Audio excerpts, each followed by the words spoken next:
नमस्कार, India first के astrology first में आपका स्वागत है। मैं हूं पंडित विनोद गौतम, ज्योतिष मठ संस्थान भोपाल से।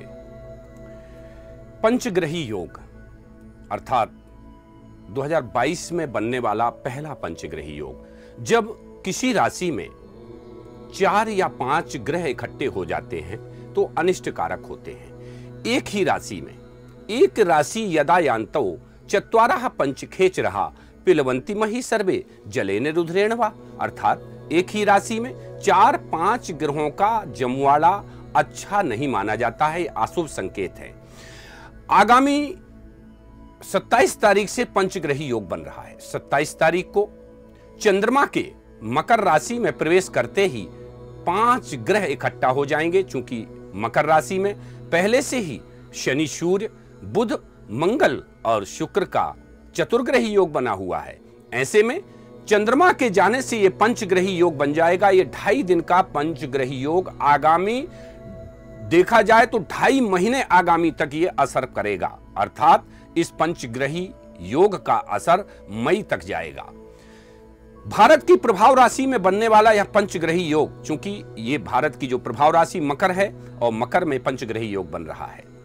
5 ग्रह एक ही राशि में इकट्ठे हो रहे हैं। राहु केतु के बीच में लगभग सभी ग्रह बंधक बने रहेंगे।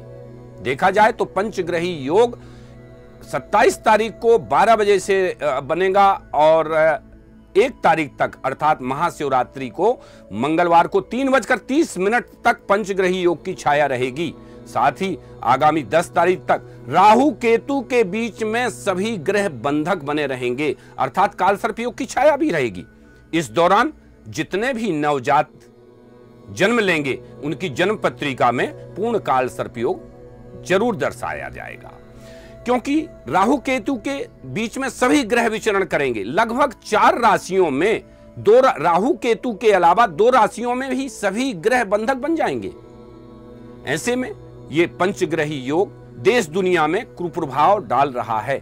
अनेक देशों में आपसी खींचतान की स्थितियां बन सकती हैं, युद्धात्मक स्थितियां भी बन रही हैं, ऐसे भी ग्रह संकेत दे रहे हैं। छद्म युद्ध काल आप देखा जाए तो थोड़ी बहुत ही अशांति की स्थितियों के बावजूद भी कोई बड़ा युद्ध संभव है। ऐसी स्थितियां बन रही हैं कि देश से बाहर अगर देखा जाए तो विश्व में आपस में जो देश हैं उनमें प्रभुत्वता को लेकर के और संघर्ष की स्थितियां छिड़ सकती हैं और संघर्ष भी कुछ भयानक हो सकता है। चूंकि ये रुद्रवीशी चल रही है, लगातार हम आपको आपके चैनल के माध्यम से ये रुद्रवीशी का असर बता रहे हैं। ये 20 साल जो लगातार चले हैं, ये 20 साल की जो शुरुआत हुई थी ये केदारनाथ की त्रासदी से हुई थी, जब केदारनाथ में त्रासदी हुई थी। उसके बाद पशुपतिनाथ नेपाल में त्रासदी हुई। अनेक ये लगातार घटनाएं और ये अभी कोविड इत्यादि से महामारी का समय लगातार चलता आ रहा है। तो ये लगभग 20 वर्ष देखा जाए तो ये अशांति का कारक रहेगा। जब भी ये रुद्रवीशी आती है 20 साल की, तब ये अशांति जरूर देती है, तनाव देती है, रोग, बीमारी और अनेक प्रकार से भूकंप आदि प्राकृतिक प्रकोप देती है। ऐसे में ये पंचग्रही योग की जो स्थितियां बनी हुई हैं ये अच्छी नहीं मानी जाती हैं। भारत को भी कुछ अशुभतापूर्ण प्रभाव की स्थितियों की चपेट में ले सकता है। ये कुछ अप्रायश्चित देखा जाए तो अनचाहे दंगे भी हो सकते हैं। भारत में अशांति की स्थितियां बन सकती हैं। चूंकि ये फरवरी का जो अंतिम सप्ताह है और मार्च के प्रथम सप्ताह में ग्रहों के जो मूवमेंट हो रहे हैं वो शुभता कारक नहीं है। देखा जाए तो ग्रहों के मूवमेंट से भी किसान वर्ग को भी थोड़ा सा हानि हो रही है। 22 तारीख को गुरु मंगल के अस्त होने से मौसम में एक बार पुनः बदलाव आएगा। ओला और बेमौसम बरसात से किसानों की फसल कुछ बर्बाद हो सकती है, किसानों को हानि हो सकती है।